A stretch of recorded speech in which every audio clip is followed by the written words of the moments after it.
தமிழ் பேரினத்தின் ஒற்றை நம்பிக்கை, தமிழ் தேசிய இனத்தின் பேரொலி எங்கள் தாய்க்குடி செந்தமிழன் சீமான் உங்களோடு.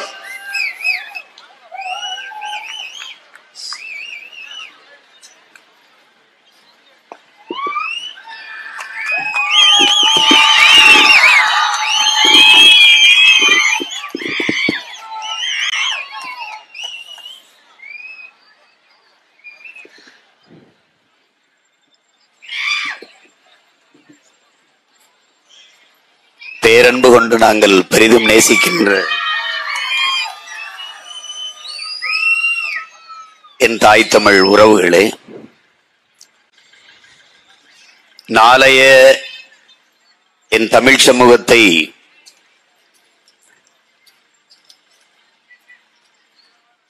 எழுச்சியும் புரட்சியுமாக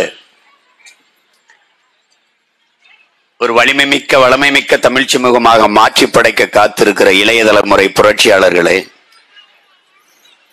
என்னிலும் இளைய என் உயிர் தம்பி தங்கைகளே, உங்கள் அனைவருக்கும் என்னுடைய அன்பும் வணக்கமும்.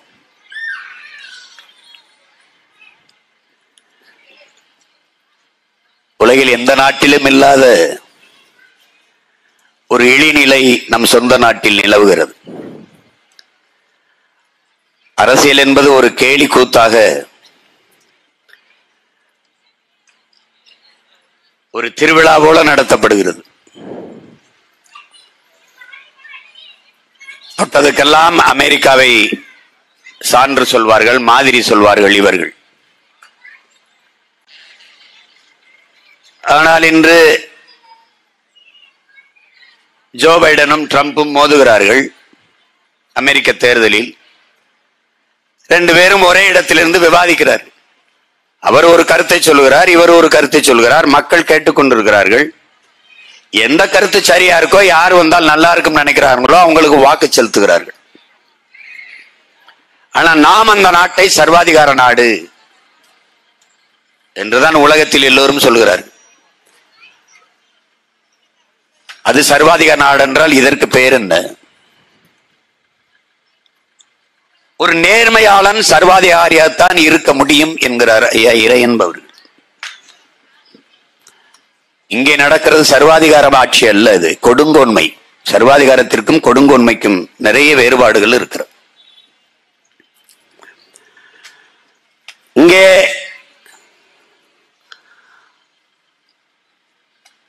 நீங்கள் எப்படி அரசியலை பார்க்க வேண்டும் என்றால், என் அன்பு உடன் பிறந்தார்கள், என் பேரன்பு மிக்க பெற்றோர்கள், இவர்களுடைய அரசியல் மக்களை அடர்த்தியான மீள முடியாத எழ முடியாத வறுமையில் வைப்பது. அந்த வறுமைக்கு ஒரு குழந்தை பிறக்கும், அதற்கு பெயர் அறியாமை. ஏன் அறியாமை வருகிறது? அதிகாலையில் எழுந்து வேலைக்கு செல்கிறவன் மாலை பொழுது சாய வீட்டுக்கு திரும்புவான். செய்தித்தாள்களை படிக்க நேரம் இருக்காது, தொலைக்காட்சிகளை பார்க்க நேரம் இருக்காது, நாட்டு நடப்பை அறிந்து கொள்ள தெரிந்து கொள்ள வாய்ப்பு இருக்காது. தன்னை சுற்றி நடக்கிற புறச்சூழலை, எவன் எவ்வளவு கொள்ளையடித்தான், எவன் எவ்வளவு திருடினான், எவன் எவ்வளவு லஞ்சம் பெற்றான், எவன் எவ்வளவு ஊழல் செய்தான்,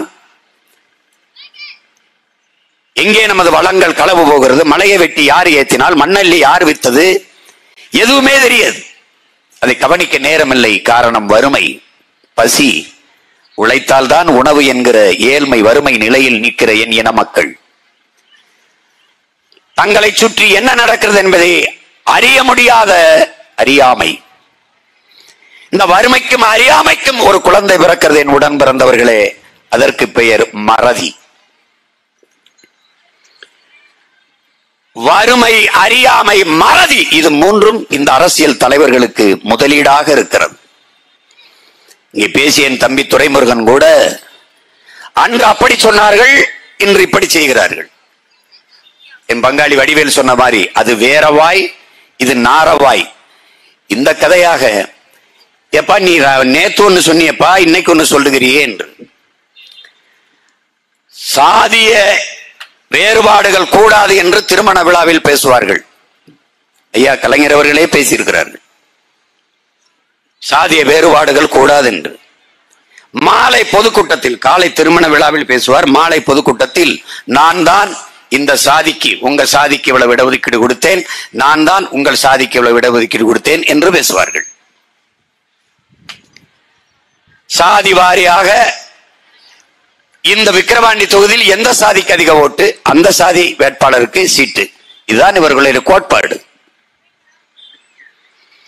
இதை என் மக்கள் அறியாமையிலும் மறதியிலும் நேற்று ஒன்று பேசினார்கள், இன்னைக்கு ஒன்று பேசுகிறார்கள் என்று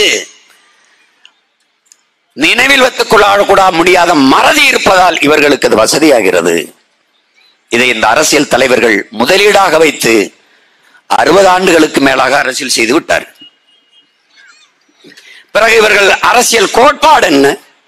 சாதி, மதம், சாராயம், பணம், சாப்பாடு, இதுதான் இவர்கள் கோட்பாடு. சாதிய உணர்ச்சியை தூண்டுவது, மத உணர்ச்சியை தூண்டுவது, சாராயம் கொடுப்பது, சாப்பாடு கொடுப்பது, பணம் கொடுப்பது, இதை தவிர வேற என்ன செய்திருக்கிறார்கள்? என்ன செய்திருக்கிறார்கள்?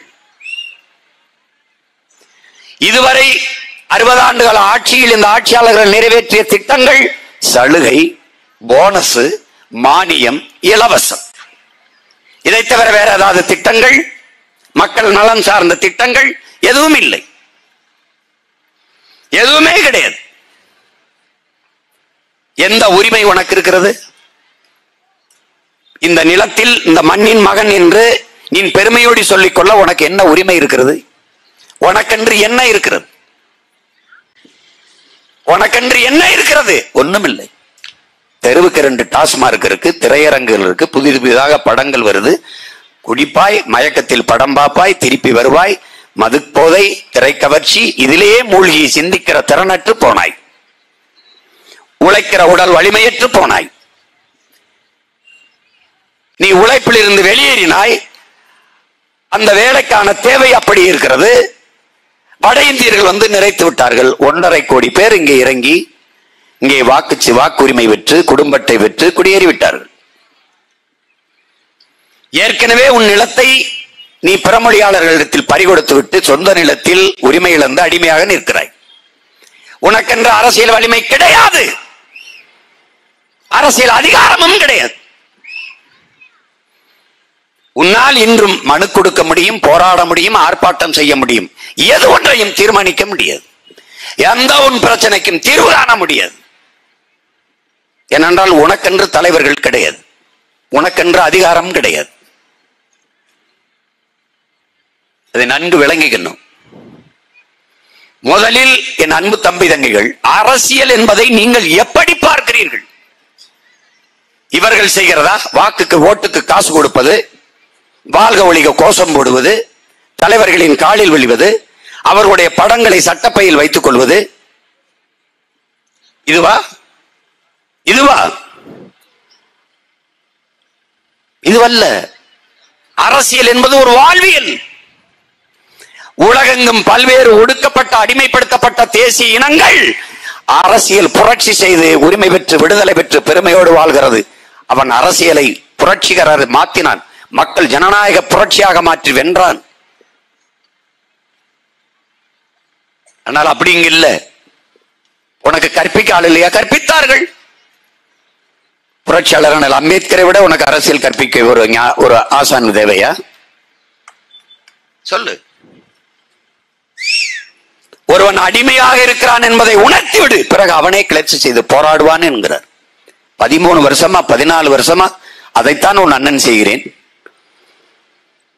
கிளர்ச்சி செய்து போராடுகிறானா? போராடுகிறான். இப்போதான் கிளர்ச்சி தொடங்குகிறது, புரட்சிகர மாறுதல் தொடங்குகிறது. எப்படி? பரம்பரையாக 60-70 ஆண்டுகளாக எங்க அண்ணன் வினோத் சொன்னது போல ஒரு கட்சி, புறையோடி போன சின்னம் உதயசூரியன், 70 ஆண்டுகளாக ஒரே சின்னம்.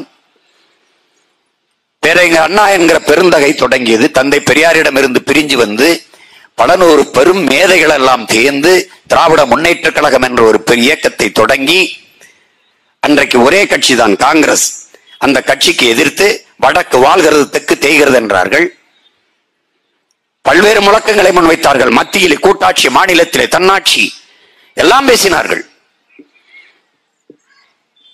பேரறிஞர் அண்ணா வந்த பிறகுதான் தமிழர் பொதுக்கூட்ட மேடைகளில் தமிழர் வரலாறு, தமிழ் இலக்கியம் இதெல்லாம் பேசப்பட்டவுடன் தமிழ் மக்களுக்கு ஒரு ஈர்ப்பு வந்தது திராவிட முன்னேற்ற கழகத்தின் மீது. அப்படி தொடங்கி உருவாக்கப்பட்ட இயக்கத்தில் ஒரு கெடுவாய்ப்பாக பேரறிஞர் அண்ணா அவர்கள் அதிகாரத்தை கைப்பற்றி 1.5 ஆண்டுகள் இறந்து விட்ட பிறகு கட்சி, ஆட்சி, கொடி, சின்னம் எல்லாம் ஐயா கருணாநிதிக்கு போய்விட்டது. அந்த இடத்தில்தான் வரலாற்றில் பெரும் தவறு நிகழ்ந்து விட்டது. மதிப்பிற்குரிய பெருந்தகை ஐயா நெடுஞ்செழியன் இடத்திலே அந்த அதிகாரம் போயிருந்தால் நீனும் நானும் கட்சி ஆரம்பிச்சு இந்த கூட்டத்தில் நின்று கத்திக் கொண்டிருக்க தேவை இருக்காது. அந்த மகன் மகத்தான நல்லாட்சியை கொடுத்து மாற்றியிருப்பார். இந்த நாட்டில் தீய ஆட்சியின் தொடக்கமே கேடுகட்ட அரசியல், அநாகரிக அரசியல், வஞ்சக சூழ்ச்சி அரசியல், மது அரசியல், இது எல்லாம் உருவானதற்கு காரணமே ஐயா கருணாநிதி அவர்கள்தான். பெண்ணிய உரிமை பேசுவார்கள், பெரியாரை பேசுவார்கள், பொதுக்கூட்ட மேடைகளிலே கொச்சையாக பச்சையாக பெண்களை, எதிர்கட்சி தலைவர்களை, குடும்பங்களை பேசுவதற்கென்றே பேச்சாளர்களை வைத்திருந்த கட்சி திமுக தான். நாகரிகமாக நடந்து வந்து கொண்டிருந்த அரசியல் அநாகரிக பாதைக்கு திருப்பிய பெருந்தகையே ஐயா கருணாநிதி அவர்கள் தான். அங்குதான் வரலாற்றில் பெரும்பிழை நிகழ்ந்து விட்டது. நாம் அரசியலை எப்படி பார்க்கிறோம்? அறிவியல், புவியியல் போல என் உடன் பிறந்தவனே, அரசியல் என்பது ஒரு வாழ்வியல். நீ பிறந்ததிலிருந்து இறக்கிற வரை உன் வாழ்வில் எல்லாவற்றையும் தீர்மானிப்பது அரசு. அந்த அரசை தீர்மானிப்பது அரசியல். உன் பிறப்பு சான்றிதழ் வாங்குவதிலிருந்து இறப்பு சான்றிதழ் வாங்குவது வரை எல்லாவற்றையும் தீர்மானிப்பது அரசு அதிகாரம். அந்த அதிகாரத்தை தீர்மானிக்கிற இயல் அரசியல். இந்த கோயிலில் 5 வேளை பூஜை நடக்க வேண்டும், இந்த கோயிலில் அன்னதானம் நடக்க வேண்டும், இந்த மருத்துவர் இந்த மருத்துவமனையில் டீன், இந்த ஆசிரியர் இந்த கல்லூரியில் வேலை பார்க்க வேண்டும், இந்த காவல்துறை அதிகாரி இந்த காவல் நிலையத்தில் வேலை பார்க்க வேண்டும், இந்த மாவட்ட ஆட்சியர் இந்த மாவட்டத்தில் ஆட்சி செய்ய வேண்டும், இந்த மாவட்ட ஆட்சியர் அந்த மதுக்கடைகளுக்கு, அந்த மது விற்பனை கழகத்திற்கு அதிகாரியா இருக்க வேண்டும், இவர் கூட்டுறவு சொசைட்டிக்கு அதிகாரியா இருக்க வேண்டும். இதையெல்லாம் தீர்மானிப்பது அரசு. அந்த அரசை தீர்மானிப்பது அரசியல். அந்த அரசியலை, உனக்கான அரசியலை நீ தீர்மானிக்காது வேறு யார் தீர்மானிப்பார் என்ற கேள்வியை நீ எழுப்பாத வரை எந்த மாறுதலும் இங்கே வரப்போவது இல்லை. நன்கு விளங்கிக்கணும். நீ அரசியல் வேண்டாம் என்று நீ விலகி நிற்கலாம், ஆனால் அரசியல் உன்னை விட்டு ஒருபோதும் விலகாது என்கிறான் அரிஸ்டாட்டில். அரசியல் வேண்டாம் என்று நீ விலகி நின்றால் நீ யாரை அறிவிருக்கிறாயோ அவனுடைய ஆட்சியின் கீழே வாழ நேரிடும் என்கிறான் பிளாட்டோ. அரசியல் என்ற எண்ணம் இல்லாதவன் மனிதனாகவே இருக்க முடியாது என்கிறார் அண்ணல் காந்தியடிகள். ஒவ்வொரு மனிதனின் ஒவ்வொரு வார்த்தையிலும் அரசியல் பிறக்கிறது என்கிறான் புரட்சியாளர் லெனின். ஒவ்வொரு மனிதனின் ஒவ்வொரு வார்த்தையிலும் என்னென்ன அரசியல்? கொஞ்சம் தள்ளுங்க, நான் போகணும், கொஞ்சம் தள்ளுங்க, வழிவிடுங்க, அரசியல். நான் பேசிட்டு இருக்கும் போது ஏன் குறுக்க பேசுறீங்க? அரசியல். எங்க ஊருக்கு ஏன் தண்ணி தர மாட்டேங்கிறீங்க? அரசியல். எங்க ஊருக்கு சாலை சரியாக இல்லை, அரசியல். பெருந்தலைவர் காமராஜர் இடத்திலே அரசியல் என்றால் என்ன என்று ஊடகவியலாளர்கள், பத்திரிகையாளர்கள், இதழியாளர்கள் கேட்கிற போது, அதுவா தம்பி, இந்த சனம் தண்ணி வரல, எனக்கு குடத்தை வச்சு தெருவில் போடாடிக்கிட்டு இருக்கு, நான் என்னன்னு கேட்க போய்கிட்டு இருக்கேன், இதுதான் அரசியல் என்றார். அதுதான் அரசியல். இதையெல்லாம் நீ கற்றுக்கொள்ளாமல் என் உடன் பிறந்தவனே, உன் அண்ணனுக்கு ஓட்டு போட்டு ஒரு பயனும் இல்லை. அறிவை தேடி ஓடுங்கள், நாளைய வரலாறு உங்கள் நிழலை தேடி ஓடி வரும் என்கிறார் புரட்சியாளர் அண்ணல் அம்பேத்கர். நீ கற்றுக்கொள், அதுதான் கற்பி, ஒன்று சேர் புரட்சி செய்கிறார். முதல்ல கற்பி, கற்றுக்கொள், கற்பி, கற்றவை பற்றவை, தீயவை தீயவை. முதல்ல எதுக்கு உங்க பிள்ளைகள் கத்திக்கொண்டிருக்கோம்? உன் உடன் பிறந்தவர்கள், உன் அண்ணன் தம்பிகள், உன் அக்கா தங்கைகள் ஏன் கத்துக்கிறோம் அதை கவனி. நீ அப்புறமா ஓட்டு போடு, எவனுக்கும் போடல, இத்தனை வருஷம் போடல, போட்டா போடு, போடலைன்னா போ, ஆனா தெரிஞ்சுக்கிட்டு போடு. என்ன செய்யறோம், எதுக்காக செய்யறோம் தெரிஞ்சுக்கிட்டு போடு. ஏன் போட்டாய் சீமானுக்கு, ஏன் போட்டாய் அவன் தங்கை அபிநயா பொன்னிவளவனுக்கு, எதற்காக மைக் சின்னத்திலே ஓட்டு போட்டாய் என்று கேட்டால் இதற்காக போட்டேன் என்று சொல்வதற்கான அறிவும் ஞானமும் உனக்கு இருக்கணும்.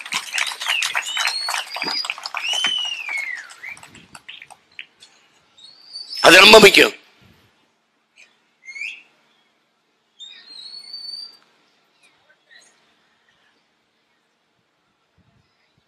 அரசியல் வேண்டாம் என்று நீ விலகி நிற்பது என்பது வானமே இல்லாத பூமியில் நான் வாழப் போகிறேன் என்பதற்கு ஒப்பானது. மனித உடலில் இருந்து உயிரை பிரிப்பதும் மனித வாழ்வில் இருந்து அரசியலை பிரிப்பதும் இரண்டும் ஒன்றுதான். இப்ப தெரியுதா அரசியல்னா? நீ இந்த கேடுகட்ட கூட்டம் செய்யறது அரசியல் நினைச்சுக்கிட்டு இருக்காத. இவங்களை ஒழிக்கிறதுக்கு தான் உண்மை, ஒழிப்பதுதான் உண்மையான அரசியல். நீ நினைப்ப ஊழல் லஞ்சத்தை ஒழிக்கணும், ஒழிக்கணும், முதல்ல அதுக்கு இவங்களை ஒழிக்கணும். ஏழ்மை வறுமையை போக்கணும், தூய குடிநீர் உனக்கு கிடைக்கணும், படிக்கணும், படிச்சது கேட்க வேலை வேணும்.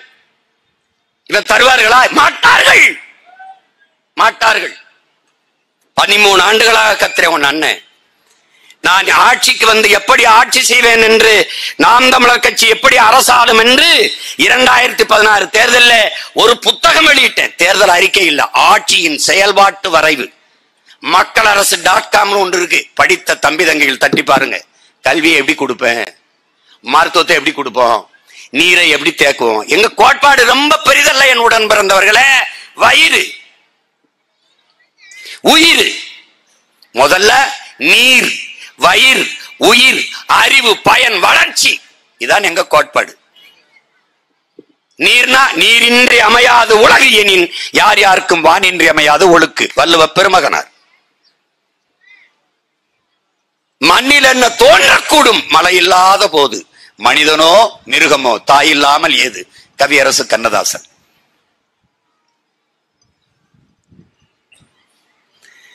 ஒரு துளி நீர் விழாம பசும்புல்லு கூட தலை நட்டாதங்கிறான் வள்ளுவ பெருமகனர்.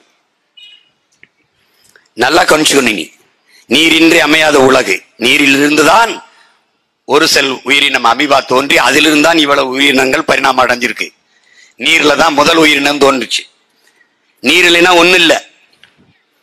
நீ இல்ல, நான் இல்ல, புல் இல்ல, பூண்டு இல்ல, ஆடு இல்ல, மாடு இல்ல, ஒன்னும் கிடையாது. அப்ப நீர் வள பெருக்கம், நீர் மேலாண்மை. இது யாரையாவது திமுக காரன பேச சொல்ற? நீர் மேலாண்மை என்னன்னு பேச சொல்லு. 950 மில்லிமீட்டர் 4500 TMC உனக்கு ஆண்டுதோறும் மழை. 1100 TMC தான் பயன்பாட்டில் இருக்கு. மீதி எங்க போகுது? கடல்ல போகுது. உங்க அண்ணன் முதலமைச்சர், சீஃப் மினிஸ்டர் ஆஃப் தமிழ்நாடு, அந்த மீதி இருக்கிற தண்ணியை தேக்கிறதுக்கான ஏற்பாடு. ஒரு சொட்டு தண்ணி கடலுக்குள்ள போகாது. என்ன பண்ணணும்? எனக்கு தேவையானது தேய்க்கணும். நீர் மேலாண்மை எப்படி இருக்கணும்? அணை கட்டக்கூடாது. நம் முன்னோர்கள், நம் பாட்ட கரிகால் பெருவள சோழன் அணை கட்டல, தடுப்பணை கட்டினான். தடுத்து அங்கேயே தேக்காதல்ல, தேக்கிட்டு மேலே ஏறுது, ஓவர் ஃப்ளோ. அது நிறைஞ்சு அடுத்தடுத்து ஓடும். அங்க ஒரு அணை, அது நிறைஞ்சு அடுத்தடுத்து ஓடும். இது எந்த மாதிரியான நீர் மேலாண்மை? அன்பு தம்பி தங்கைகளே, கடல் தாய், சூரியன் தந்தை, இருவருடைய இணைவிலே நீராவியாகி, அப்படி நீராவியாகி மேல போகுது. அப்படியே குளிர்ந்து மேகமா மாறுது. அது உடனே மேகமா ஆவதில்லை என் உடன் பிறந்தவனே. ஏனென்றால் கணம் குறைவா இருக்கு, அடர்த்தி குறைவா இருக்கு. அப்ப என்ன செய்யுது? மனித உடலின் வேர்வை, விலங்குகள், பறவை, பட்சிகளின் வேர்வை, மரங்களின் வேர்வை. மரங்களுக்கு வேர்க்குமா? வேர்க்குது. வேர்க்காத மரங்களுக்கு இருக்கு. யூக்கலிப்டஸ்ங்கிற தைல மரமும் சீமக்கருவேலைங்கிற அந்த கருவ மரமும் வேர்க்காது. அது சமூக நல காடுகள் அல்ல, கேடுகள். அது என்ன செய்யும்? காற்றில் மிதந்து வருகிற ஈரப்பதத்தை உறிஞ்சி விடும், மேகமாக உருவாக விடாது. அதனாலதான் அந்த சனியை அழிக்கணும், ஒழிக்கணும்னு நினைக்கிறோம். அப்ப எப்ப மேகமாகுது? இந்த நீராவியல், மனித உடல் வேர்வை, பறவை வேர்வை, விலங்கு வேர்வை எல்லாம் போய் அதோட சேருது. அப்பவும் அது கணம் பெற மாட்டேங்குது, அடர்த்தி ஆக மாட்டேங்குது. காற்றிலே மிதந்து கொண்டிருக்கிற கரி தூசி எல்லாம் சேர்ந்து மேகமாக உருவெடுக்குது. அந்த மேகத்தை காற்று தள்ளி கொண்டு போகுது. தள்ளி கொண்டு போதை தடுத்து நிறுத்தி ஸ்டாப் அப்படி நிறுத்துறது யாரு? மலை. மலை முகடுகள். மலை மேலே மலை 3000 அடி உயரத்தில் இருக்க, அதுக்கு மேலே 300-400 அடி உயரத்தில் இருக்க மரங்கள். எங்கே குளிர்ச்சியாக இருக்கிறதோ அங்கே மேகம் மலையை கொட்டிடும். குளிர்ச்சி இல்லை என்றால் திரும்பி வந்து கடல்ல கொட்டிடும். இதான் அப்படி கொட்டுகிற மலையை அப்படியே உடனே கீழே இறங்கி ஓட விடாம மரம் தன் இலையில் வேர்களில் அப்படி பிடிச்சு வச்சுக்குது. இலைய கொட்டி கொட்டி கொட்டி கொட்டி வேர்களை மக்கி அது மண்ணாக புது வடிவம் பெற்றுகிறது. நீரை தேக்கி வைத்துக் கொள்ளுது தன் உணவுக்கு. அங்கிருந்து உருண்டு ஓடி வரதை கிராஸ்லேண்ட் புல்வெளி, அந்த சமவெளியில் இருக்க புற்கள் தன்னுடைய உணவு தேவைக்கு தேக்கி வச்சுக்கிறது. அங்கிருந்து ஓடி வருவதை சோலைக்காடுகள் என்று அடர்ந்த புற்கள் இருக்கிற, அது தன் உணவுக்கு தேக்கி வச்சுக்கிறது. ஒரு புலி செத்து போனால் 25,000 மனிதர்களுக்கான குடிநீர் தட்டுப்பாடு வருதுங்கிறான். ஒரு புலிக்கு இந்த 25,000 மனிதனுக்குமான குடிநீருக்கு என்ன சம்பந்தம் இருக்கு நீங்க கேட்கலாம். அந்த சமவெளியில் இருக்கிற புற்களை வரையாடுகளும் மானும் காட்டு எருமைகளும் மாடுகளும் எல்லா விலங்குகளும் சாப்பிடுகிறது. அப்படி என்றால் மொத்த புல்களையும் அது உணவுக்காக தின்று விட்டால் அங்கே நீரை தேக்கி வைக்கிற ஆட்கள் இல்லை. அப்ப மானோ வரையாடோ திங்க விடாமல் புலி தாக்கி அடிக்கும் போது, அதை அந்த மானை கொல்லும் போது, அந்த காட்டெருமையை கொல்லும் போது, அந்த வரையாடுகளை கொல்லும் போது புல் பாதுகாக்கப்படுது, நீர் தேக்கப்படுகிறது. 20,000 நிலத்திலே வாழ்கிற 20,000 மக்களுக்கான குடிநீர் அங்கே சேமிக்கப்படுது. இது உயிரியல் சுழற்சியின் உடன் பிறந்தவனே. இதை ஓட்டுக்காக நிக்கிறவன் உனக்கு கற்பிக்க மாட்டான். நாட்டுக்காக நிக்கிறவன் உடன் பிறந்தவன் தான் இதை கற்பிப்பேன். ஓட்டுக்காக நிக்கிறேன் இருட்டு வீட்டுகள் திருட்டுக்கொள்ளி பிடிக்கிற மாதிரி. எத்தனை ஓட்டு? 5. ஓட்டுக்கு 15,000. இன்னும் 5 நாள் கழிச்சோன்னா ஓட்டுக்கு 20,000 வருதா இல்லையான்னு மட்டும் நிம்பாரு. ஓட்டுக்கு 20,000 உனக்கு வாங்கி கொடுத்துட்டு தான் நான் இந்த ஊரை விட்டு போவேன். இப்பதானே ஆரம்பிச்சிருக்கேன். என்னை இவங்களால சமாளிக்கவே முடியாது. ஓட்டுக்கு 20,000 கொடுக்கத்தான் தான் போவேன். கொடுத்தாச்சா கேட்பேன், தம்பி வாங்கிட்டாடா 20,000? ஓகே, அதுக்கு மேல உன் விருப்பம். என்னடா எல்லா குற்றத்திற்கும் எல்லா தவறுக்கும் பரிகாரம் சொல்றானடா. திருட்டு பைய காசை நம்ம கொடுக்குறேன், அந்த காசை வாங்கிட்டு உண்டியல்ல ஒரு 50 காசை போடுறா, 1 ரூபாய போடுறா. ஆத்தா அவன் ஓட்டு போடுறேன்ட்டேன், மன்னிச்சுக்க, இந்த உனக்கு நான் செஞ்சது தப்புனா மன்னிச்சுக்க. இவங்க இந்த பாவிகளுக்கு ஓட்டு போட முடியாது, போடா உண்டியல்ல நேர்ந்துக்கிட்டு 1 ரூபாய் 5 ரூபாய் போட்டு திருப்பி வந்து மைக்கு ஓட்ட போட்டு போடா. என்ன வருதுன்னு பாரு, ஒண்ணு வராது. நீ நல்லவனை ஏமாத்தினா குற்ற உணர்வு இருக்கலாம். அயோக்கிய பைய, திருட்டு பைய, கேடு கட்டவனை ஏமாத்தினா நீ ஏன்டா பயப்படுற? அது உனக்கு பெருமை தான். அப்ப என்ன வருது? அங்க இருந்து உருண்டு வருகிற துளிகள் அருவியாக கொட்டுது, அருவி ஆறாக பெருக்கெடுத்து ஓடுது. அதை எங்க உண்ணி விட்டுறணும்? தாய்கிட்ட விட்டுறணும், கடல்ல சேர விட்டுறணும். அதுக்கு எப்படி முறை? பசுமாடு நம்ம பால் கறக்கணும், கண்ணுக்குட்டி அங்க கட்டியிருப்போம், அவுத்து விடுவோம். அது போய் மார்ல முட்டின உடனே அந்த மாட்டுக்கு, பசுமாட்டுக்கு ஒரு புள்ளையோ வைக்கலையோ போட்டுருவோம். அவர் சாப்பிட்டுட்டு இருப்பாரு. தன் கண்டுதான் பால் குடிக்கிறது என்ற அதே உணர்வுல இருக்கும் பசு. பாலை விட்டுரும், 2 முட்டி லேசா அதை சப்ப விட்டு குடிக்க விட்டு கண்ணுக்குட்டியை பிடிச்சி இங்க கட்டிடுவோம், பாலை கறப்போம். அது நினைக்கும் கண்ணுக்குட்டி தான் குடிக்குதுன்ட்டு.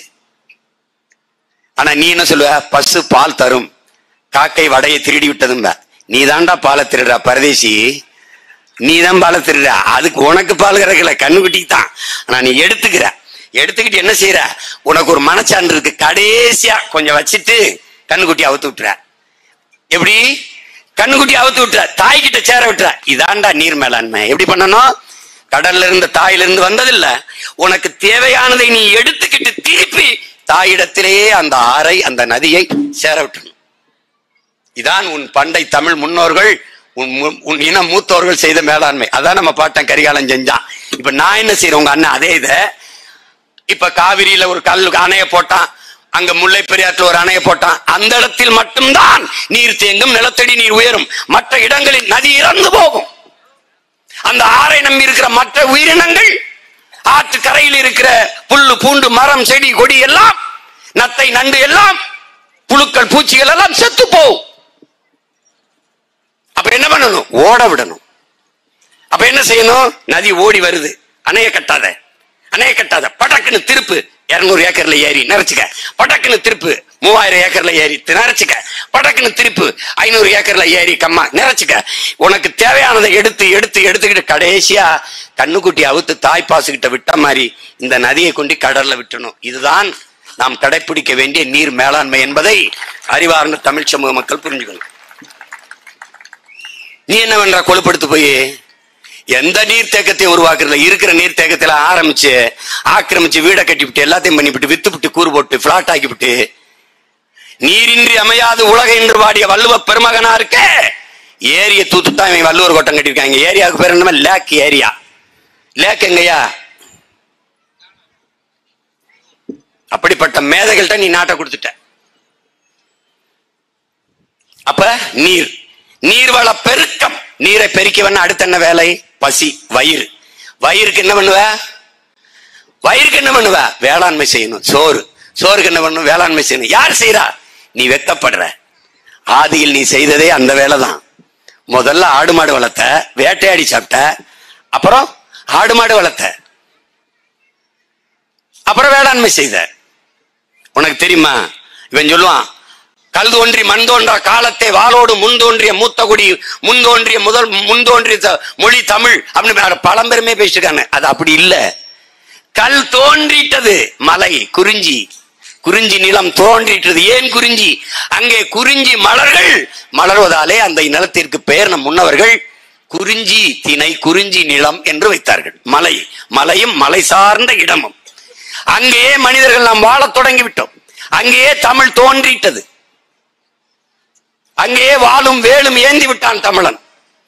அங்கே ஏன் ஆதிக்குடி தமிழன்? அவன் பேசிய முதல் மொழியிலே இந்த ஒளிகள் எல்லாம் இன்றும் எல்லா மொழிகளிலும் காண கிடக்கிறது. அதனாலேயே தமிழ் ஆதி மொழி, ஆதி மனிதன் தமிழன் என்று உலகம் சொல்லுது. புரியுது? அங்க வேட்டையாடி சாப்பிட்ட, கிழங்குகளை கனிகளை உண்ட, திருப்பி கீழே வந்த, அப்படியே நகர்ந்து வந்த, அங்கே காடு சார்ந்த மரங்கள் அடர்ந்து இருந்தது, சிறு சிறு முல்லை பூக்கள் இருந்ததால் அந்த நிலத்திற்கு பேர் முல்லை நிலம் என்று வைத்தான். அங்கே ஆடு மாடுகளை வேட்டையாடி உண்ட விலங்குகளை ஏன் வளர்த்து உண்ணக்கூடாது என்று முன்னவர்கள் நினைத்தார்கள். அங்கே ஆடு மாடுகளை வளர்க்க தொடங்கினோம். நல்லா கவனிச்சுக்கணும். அங்கே நாம் குன்றின் மேல வாழ்ந்ததால் நம் குடியின் பெயர் குன்றவர்கள். உச்சரிப்பு குன்றி குறவர்கள் என்றானோம். அந்த குறவர் குடியின் தலைவன் தான் நம் இறை முருகன். நல்லா கவனிச்சுக்கணும். அவன் முருகன்னா ஏன் பேர் வந்தது? குன்றில் ஏறி இறங்கியதால் உடல் முறுக்கி ஏறி இருந்ததால் முருகன் என்று அழைக்கப்பட்டான். முகிழ்த்தும் தசையிடை அரும்புவதே அழகு என்று திருவிக்கா சொல்கிறார். இன்னைக்கு என்னடா நீ ஜிம்ல போய் 6 பேக்? அன்னைக்கு நம்ம பாட்டேன் மலைகளில் காடுகளில் ஏறி 6 பேக் போட ஆம்ஸ்லாம் அப்படி இருந்தவன் முருகன். ஆனா நீ வச்சிருக்க முருகன் எப்படி? பிடிச்சு வச்ச கொலக்கட்டை மாதிரி வேலை இப்படி வச்சுக்கிட்டு நிக்கிறது. உங்க அண்ணன் ஒரு முருகனை கொண்டாந்துருக்கேன் பாரு, 6 பேக்கோட இருப்பா. அப்படி மறுமலர்ச்சிடா, மாறுதல்டா, புரட்சிடா, போடா அப்படின்னு. மாறுதல்ங்கிறது எப்படி? அறிஞர் பெர்னாட்ஷா சொல்றான்ல, உலகத்தில் பெரும்பாலானவர்கள் உலகம் போற போக்கிலேயே போக நினைக்கிறார்கள். ஆனால் யாராவது ஒருவன் தான் உலகத்தை தன் போக்கிலே திருப்ப நினைக்கிறான். தொடக்கத்திலே விமர்சிக்கப்படுகிறான், ஏசப்படுகிறான், எள்ளி நகையாடப்படுகிறான். ஆனாலும் பாருங்கள், உலகம் பெற்றிருக்கிற இத்தனை மாறுதலுக்கும் காரணம் உலகத்தை தன் போக்கிலே திருப்ப நினைத்தவர்கள் தான் என்று. அப்படித்தான் மார்க்ஸ், அப்படித்தான் சாக்ரட்டிஸ், அப்படித்தான் லெனின், அப்படித்தான் புத்தன், அப்படித்தான் போலே, அப்படித்தான் அம்பேத்கர், அப்படித்தான் எல்லா புரட்சியாளனும். அதை நல்லா கவனிச்சுக்கணும். அங்க முல்லைத்தனத்துக்கு வந்த ஆடு மாடு மேய்ச்ச. உனக்கு தெரியுமா? முதல்ல எழுத்து வரல, எண்ணுதான். ஆடு மாடுகளை எண்ணுவதற்கு எண்களை கண்டுபிடித்தவன் நம் இனம் முன்னோன். எப்படின்னு எப்படி சொல்ற? வள்ளுவ பெருமானார் எழுதும் போது எழுத்தன்ப என எண்ணன்ப என்று தன் குரலை தொடங்கலவர். எண்ணன்ப என எழுத்தன்ப இவ்விரண்டும் கண்ணன்ப வாழும் உயிருக்குன்னு எழுதுறார். ஏன் என்னை முதல்ல வச்சாரு? எண்ணு முதல்ல தோன்றிடுச்சு எழுத்துக்கு முன்னே. எழுத்துக்கள் தோன்றுவதற்கு முன்பே எண்கள் தோன்றிவிட்டது. அந்த நிலத்தில், குறிஞ்சி நிலத்தில் வாழ்ந்தவன் குன்றவன் குறவன். அடுத்த நிலத்தில் வாழ்ந்தவன் ஆயன், கோன். ஏன் கோன்? அந்த குடிகளின் தலைவன் கையிலே ஒரு கோனை கொடுத்தார்கள், அதனால் அவன் கோன். கோன் என்றால் அரசன் என்று பொருள். நாம் மேய்ப்பர்கள், ஆயர்கள். இன்றும் கிறிஸ்தவத்தில் நல்ல மேய்ப்பன் இயேசு என்று சொல்கிறார்கள், ஆயர் என்று சொல்கிறார்கள். இன்னும் பிசப்புகளை தமிழிலே ஆயர்கள் என்றுதான் சொல்கிறார்கள். ஆயர்கள். அடுத்து கீழே இறங்குகிறோம். வயலும் வயல் சார்ந்த இடமும். அங்கே மருத மரங்கள் அதிகமாக இருந்ததால் அந்த நிலத்தின் பெயர் மருத நிலம். அங்கே நீரை கண்டோம், குளித்தோம், நாகரிகம் அடைந்தோம், நிலைத்து வாழலாம் என்ற எண்ணத்தை கொண்டோம். அங்கே வேளாண்மை செய்யலாம், ஏன் உணவுப் பொருட்களை விளை வைத்து சாப்பிடக்கூடாது என்று முடிவெடுத்தோம். அந்த இடத்திலே உழவுக்கு பயன்படுத்த நாம் வளர்த்த மாடுகளை காட்டு விலங்கை வீட்டு விலங்காக மாற்றுவதற்கு போராடினோம். செல்லமாக அந்த விலங்குகளில் திமிலோடு ஏறி ஏறி விளையாண்டு அன்போடு ஆற தழுவி தழுவி தழுவி தழுவி நம் வயப்படுத்தி வீட்டு விலங்காக மாற்றினோம். அதில் இருந்து வந்ததடா ஏறு தழுவுதல். விஜயநகர பேரரசு வந்து நாயக்க மன்னர்கள் ஆளும் போது கொம்பிலே சல்லிக்காசை கட்டிவிட்டதால் அது சல்லிக்கட்டு என்று ஆளதே ஒழிய உண்மையிலேயே மரபு விளையாட்டு ஏறுதழுவுதல் தான். சங்க இலக்கியத்திலே பாட்டு, கொள்ளேற்ற கோலஞ்சுவானை மறுமையும் புள்ளாலே ஆய மகன். காலை அடக்க அஞ்சுகிற ஒரு ஆண்மகனை அடுத்த பிறப்பிலும் திருமணம் செய்ய ஆயர் மகள் விரும்ப மாட்டாள் என்பது சங்க இலக்கிய பாடல். நல்லா கவனிச்சுக்கணும். அப்ப நீ வந்து வேளாண்மை செய்யற, அங்கதான் கலை, இலக்கியம், பண்பாடு, அரசாட்சி, அங்கதான் வழிபாடு எல்லாம் வருகிறது. அங்கதான் நாம் பாண்டியர்களானோம். நிலம் பள்ளமாக இருந்ததால் நாம் எல்லோரும் பல்லர்கள் என்று அழைக்கப்பட்டோம். அது குடிப்பெயர் அல்ல, காரண பெயர். குடிப்பெயர் வேளாண்மை செய்ததால் நாம் வேளாளர்கள். முதல் திணை குறவர், இரண்டாவது திணை வேளாளர். இடையிலே வாழ்ந்ததால் இடையர்கள் என்று அழைக்கப்பட்டமே ஒழிய அது குடிப்பெயர் அல்ல, காரண பெயர்.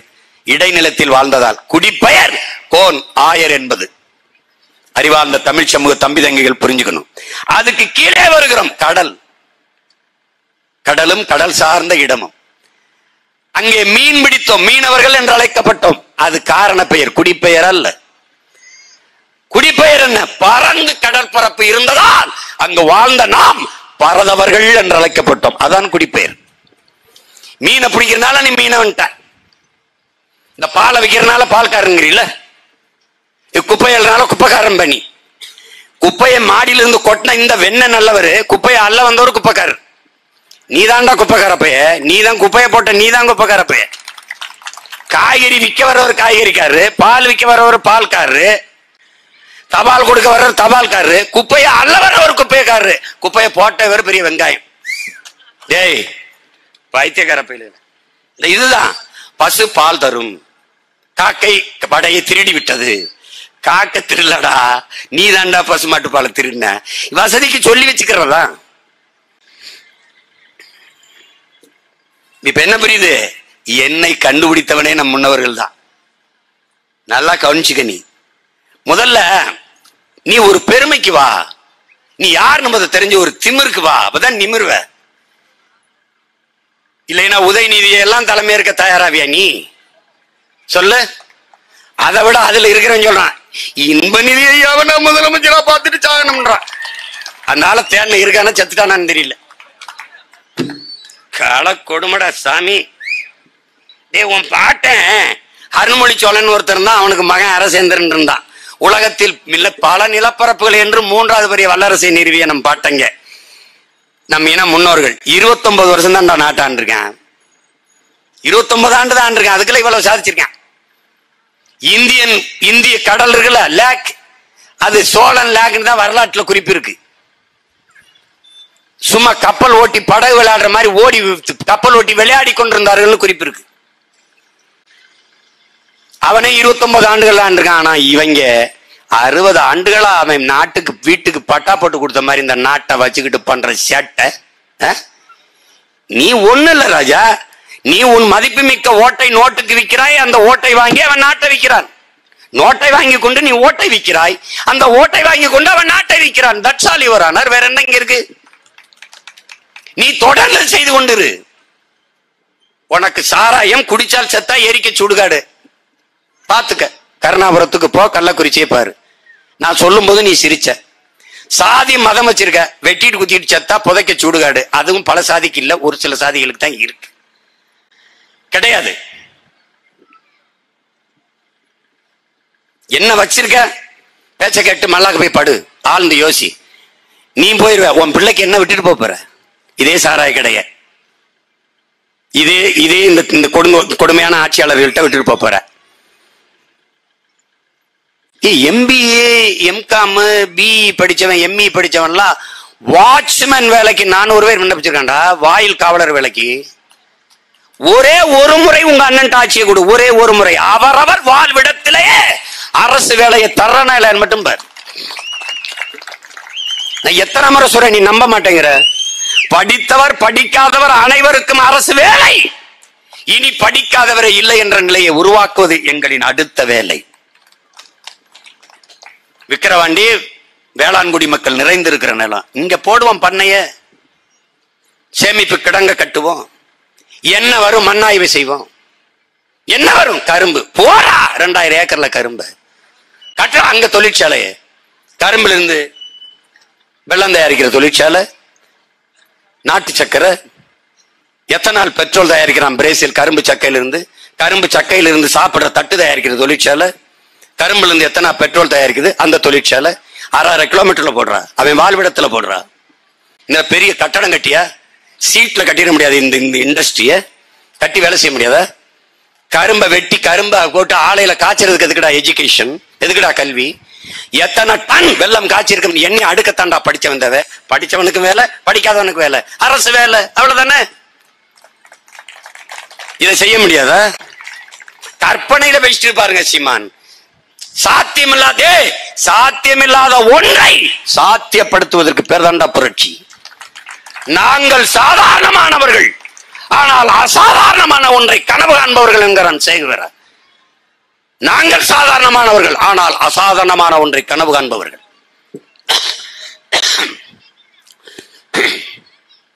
இந்த உலகத்தில் யாராலும் சுமக்க முடியாத ஒன்றை, ஒரு பெரும் கனவை சுமந்து நின்றா. யாராலும் சுமக்க முடியாத பெருங்கனவை சுமந்து நின்றா. அதான்டா உலகத்திலே எல்லாவற்றையும் விட பெரிதுங்கிறான் ஆல்பர்ட் ஐன்ஸ்டீன். உங்கள் பிள்ளைகள் நாங்கள் யாராலும் சுமக்க முடியாத பெருங்கனவு, அடிமை தமிழ் தேசிய இனத்தின் விடுதலை, உரிமை, மீட்சி, தமிழ் தேசிய இன மக்களின் எதிர்கால பாதுகாப்பான நல்வாழ்வு என்கிற ஆக பெரும் கனவை சுமந்து நிற்கிறோம்.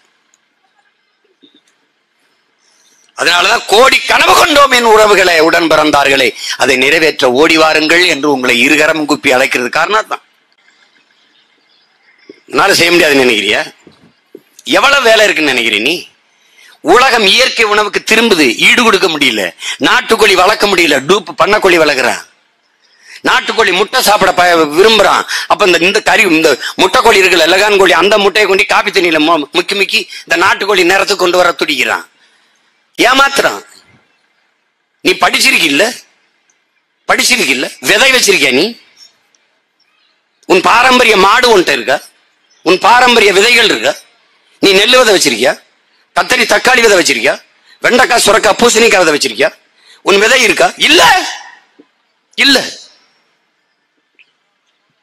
அது சின்சாண்டோ மான்சாண்டோ அமெரிக்க நிறுவனத்துக்கு இருக்கு. வித்தது யார்? இவர்கள் தான். காங்கிரஸ் ஆட்சியில 2011 ஒரே நாள்ல வித்துட்டது.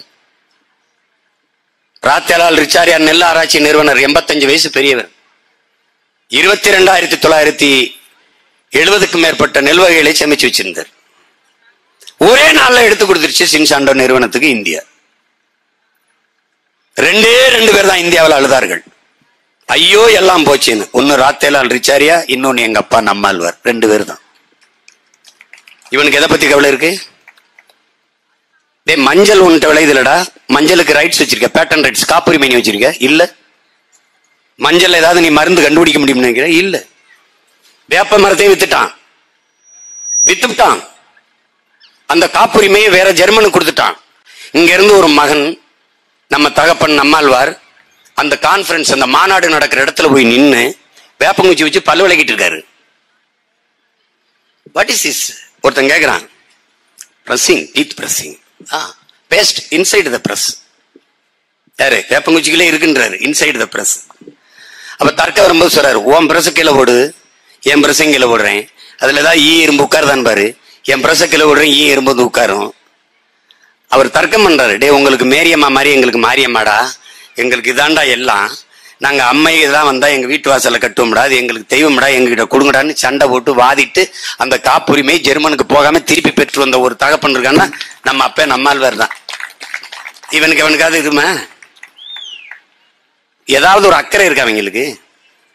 விதையை தொலைத்து விட்ட நாடு எப்படா மீளும் எழும் வளரும் வாழும்? சொல்லு, எப்படி வளரும் வாழும்? பறவையை பற்றி உனக்கு கவலை இல்லை, கொக்கை பத்தி கவலை இல்லை, சிட்டை பத்தி கவலை இல்லை, குருவியை பத்தி கவலை இல்லை, காக்கையை பத்தி, இதையெல்லாம் விதை பரப்பும் தூதுவர்கள் என்ற ஒரு எண்ணமே உனக்கு இல்லை. நீ கையில வச்சு பாரு, மண்புழுவத்தோட நீ கூச்சப்படுவ, அப்படி நெளியும், ஒரு பாக்க அழுக்கா தெரியும், அசிங்கமா இருக்கும். பார்க்கும்போது இப்படி அருவருப்பாக இருக்கிற இந்த மண்புழுங்கிற உயிரினம் இந்த உலகத்திற்கு, இந்த மானுட சமூகத்துக்கு செய்கிற பணியை உலகத்தில் எந்த உயிரினமும் செய்யலைங்கிறான் ஒரு அறிஞன். என்ன சொல்றான்? 40,000 முறை தன் வாழ்நாளில் இந்த பூமியை உழுகுதரா இந்த மண்புழு, உழவனின் நண்பனுங்குது. மேல மண்ணை தின்ட்டு கீழே கழிவப்படும், கீழே மண்ணை தின்ட்டு மேல கழிவப்படும். நீ மண்புழுன்னு நினைக்கிற. நான் பலமுறை சொல்லிட்டேன், மண்புழு கூட மானுட வாழ்க்கைக்கு பயன்படும். சாதியும் மதமும் ஒரு மயிருக்கும் பயன்படுது, ஒன்னத்துக்கும் பயன்படாது. நீ சும்மா பேசிருக்கலாம், மதம் நாங்க இந்த சாதி அப்படின்னு. தம்பி, கொரோனா வரும்போது நீ எந்த சாதியா இருந்த தம்பி?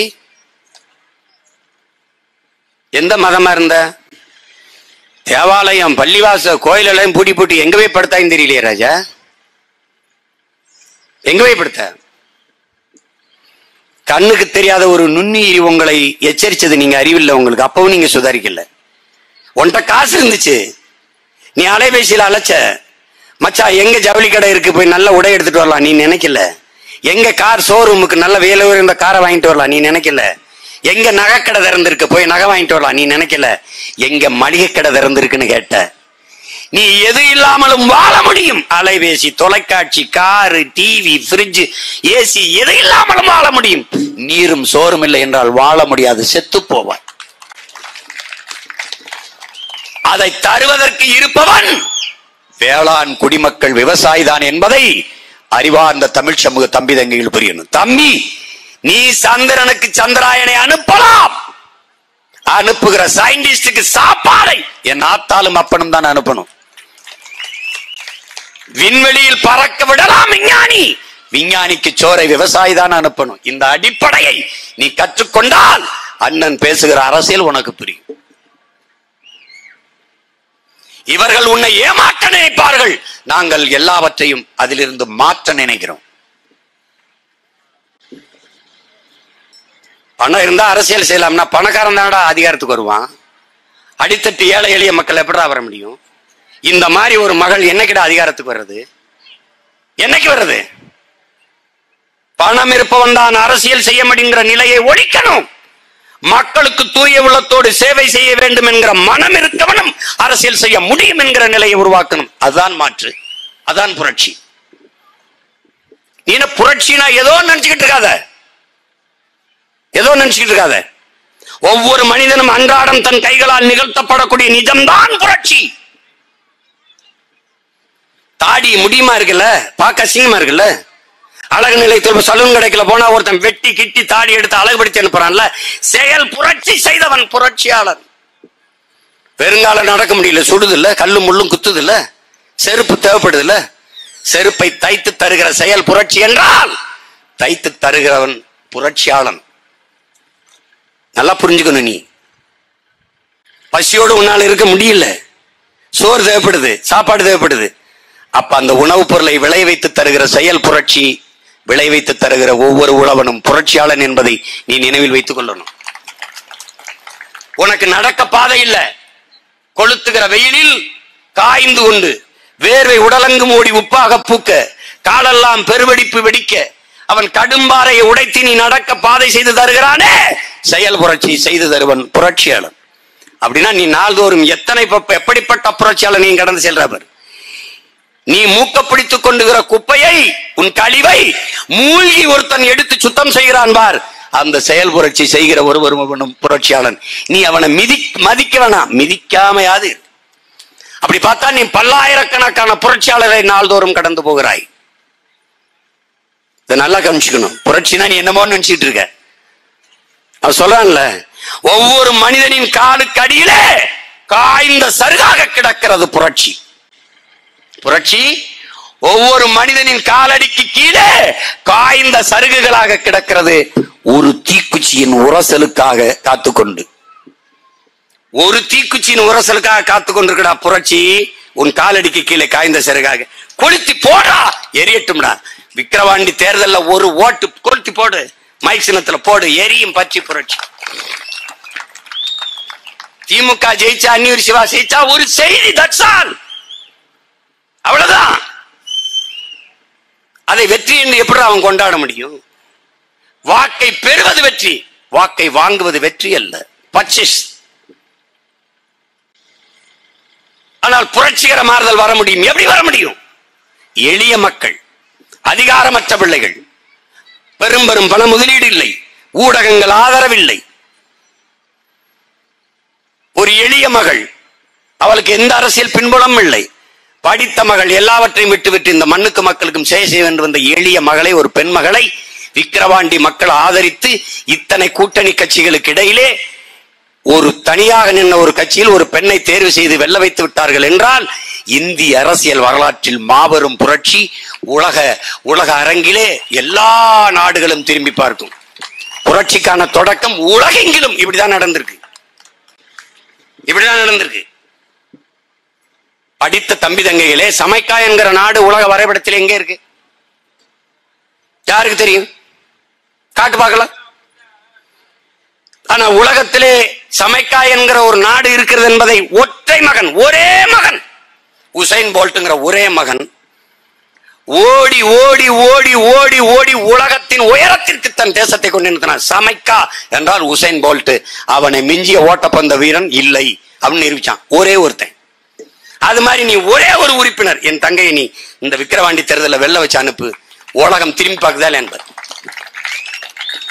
தமிழர் என்ற இனம் உண்டு, தனித்தேவருக்கு ஒரு குணம் உண்டு.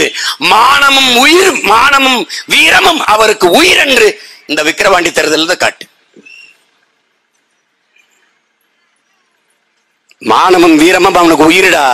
போட்டாண்டா, ஓட்ட போட்டாண்டா, வாங்கினான் காசு, 20,000 வாங்கினான்.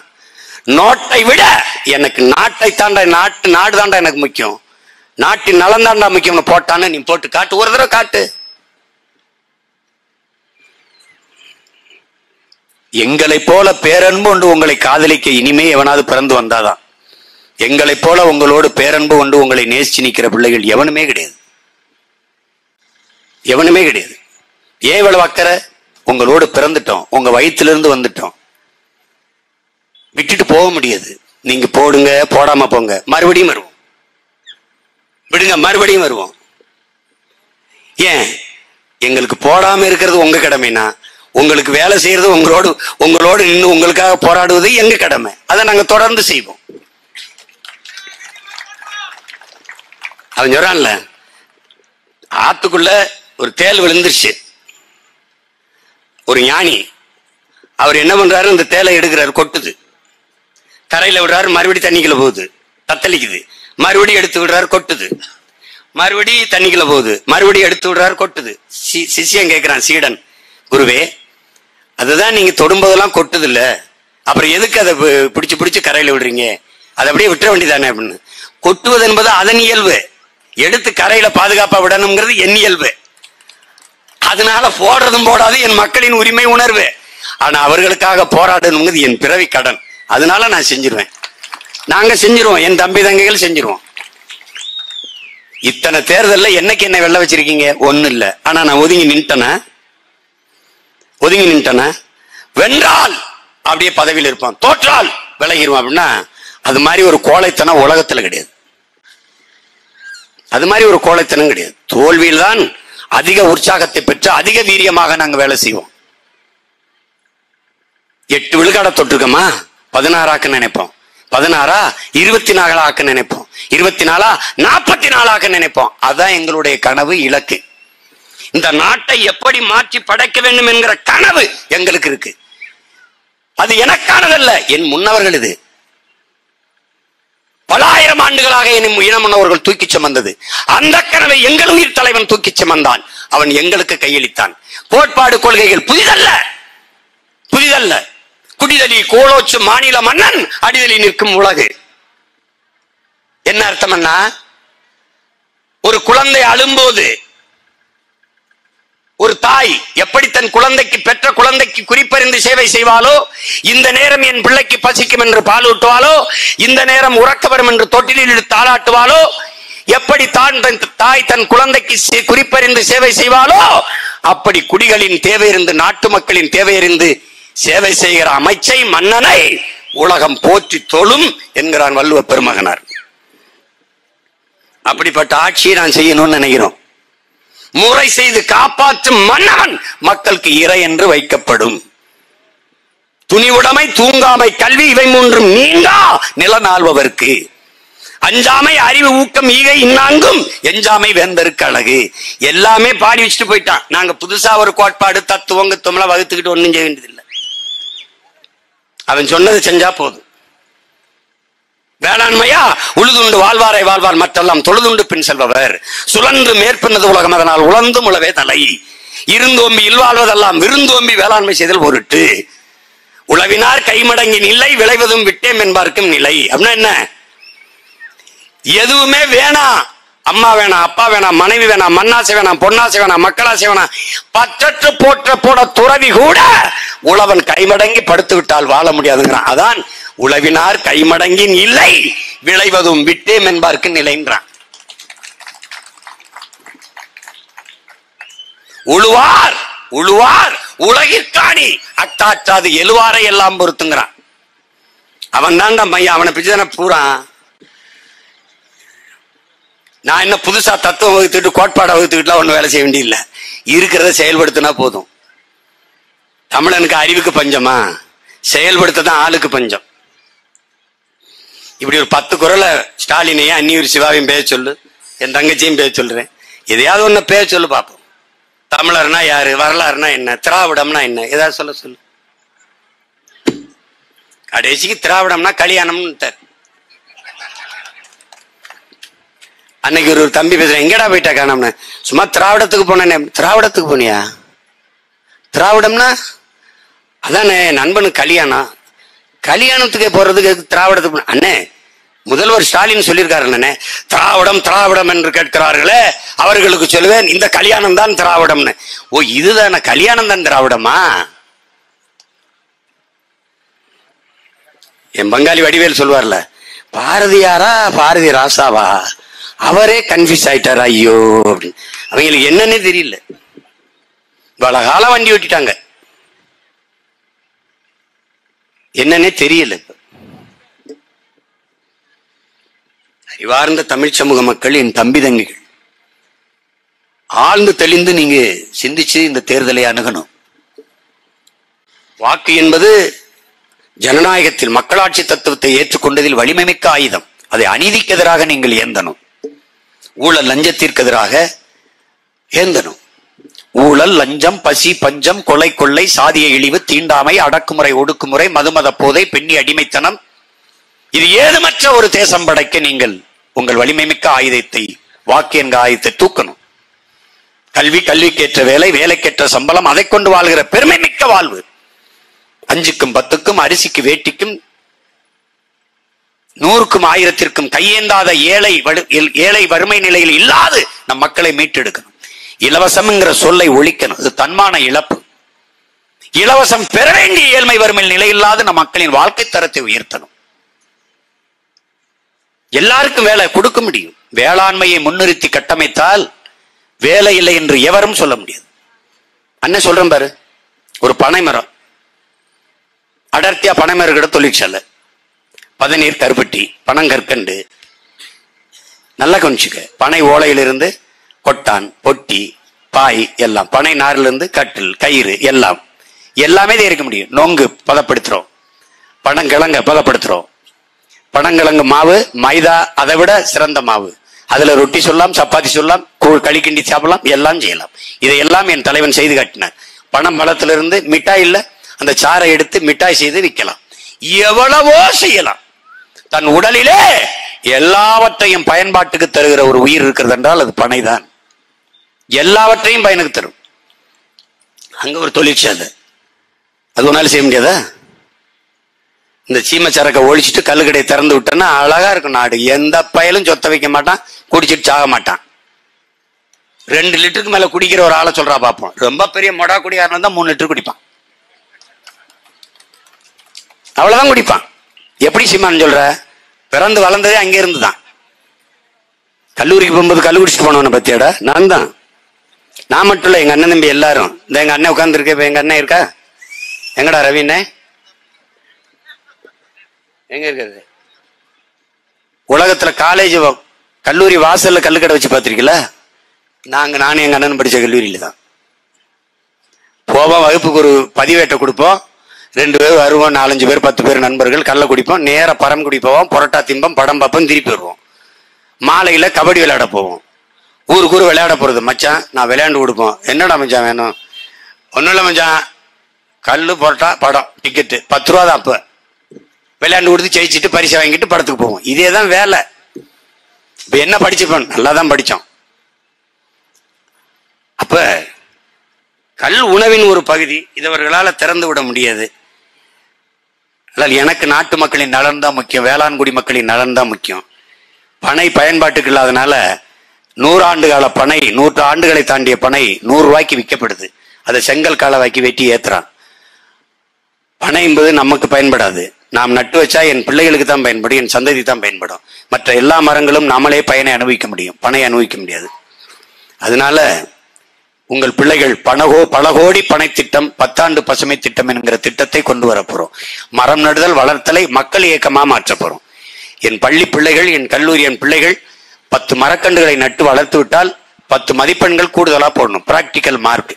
100 மரக்கன்றுகள் என்றால் சிறந்த தமிழ் தேசிய குடிமகன், குடிமகள் விருதை கொடுத்து ஊக்குவிப்பேன். இவர்களை போல கள்ளச்சாராயம் கொடுத்தவனுக்கு 10 லட்சம் கொடுக்கும் போது 100 மரக்கன்றுகள் வளர்த்த என் பிள்ளைக்கு நான் 10 லட்சம் கொடுக்க கூடாதா? கொடுப்பேன்.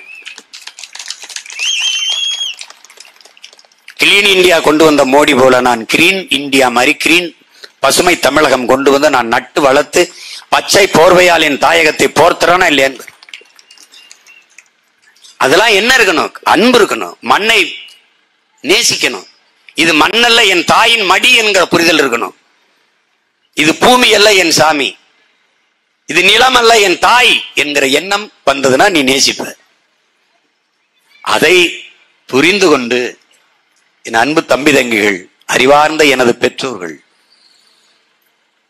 உங்கள் பிள்ளைகள் எங்களுடைய ஆதங்கத்தை, ஆழ்மனதில் எங்களுக்கு இருக்கிற அந்த பேரார்வத்தை, இந்த மண்ணை மக்களை நாங்கள் நேசிக்கிற இந்த நேசத்தை புரிந்து கொண்டு உங்கள் மதிப்புமிக்க வாக்கை எளிய பிள்ளைகள் எங்களுக்கு தந்து வெற்றி பெற செய்யுங்கள். அவர்களின் வெற்றி வழக்கமானது, எங்களின் வெற்றி வரலாற்றில் புரட்சிகரமானது. என் தங்கை அபிநயா பொன்னிவளவன் வெல்வதென்பது பெரும் மாறுதல், பெரிய மாறுதல். பெரும் பணத்தை, அதிகார பலத்தை வீழ்த்தி எளிய மக்கள் வென்று விட்டார்கள்னா எப்படி இருக்கும் பாருங்க. இதுதான் தலைகீழ் மாற்றம். அந்த மாற்றத்திற்கான விதையை இந்த மண்ணிலிருந்து ஊண்டுங்கள் என் அன்பு மக்களே. ஒற்றை விரலால் உலகம் திரும்பி பார்க்கிற புரட்சியை நீங்கள் செய்ய முடியும். வாக்கு பெட்டியிலே 2வது இடத்தில் இருக்க என் தங்கை அபிநயாவிற்கு ஒளிவாங்கி சின்னத்திலே, மாய்க்கு சின்னத்திலே வாக்கு செலுத்தி வெற்றி பெற செய்யுங்கள். இது என்னுடைய வெற்றி, என் தங்கையின் வெற்றி, நாம் தமிழர் கட்சியின் வெற்றி என்று பாராது உங்களின் வெற்றி, தன்மானமிக்க தமிழ் பேரினத்தின் வெற்றி என்ற கருத்திலே நீங்கள் இந்த தேர்தலில் மைக்கு சின்னத்தில் வாக்கு செலுத்தி என் ஆருயிர் தங்கை அபிநயா பொன்னிவளவன் மருத்துவர் அவர்களை வெற்றி பெற செய்து தமிழக சட்டசபைக்குள் அனுப்புங்கள். இந்த நாட்டின் எதிர்காலத்தை, நல்ல எதிர்காலத்தை உருவாக்குங்கள். நாம் தமிழர் கட்சிக்கு வாக்களியுங்கள். நாளைய தலைமுறைக்கு வாழ்வழியுங்கள். புரட்சி எப்போதும் வெல்லும். உங்கள் பிள்ளைகள் எங்களின் வெற்றி அதை சொல்லும். இலக்கு ஒன்றுதான், இனத்தின் விடுதலை. இனம் ஒன்றாவோம், இலக்கை வென்றாவோம். தமிழ் தாய் வாழ்க, தலைவர் பிரபாகரன் வாழ்க, நாம் தமிழர்.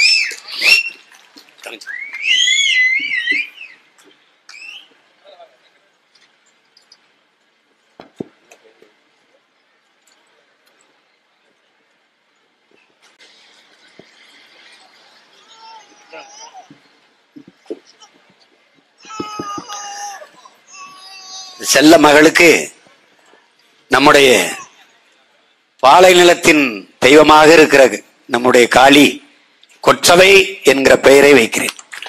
கொற்றவை.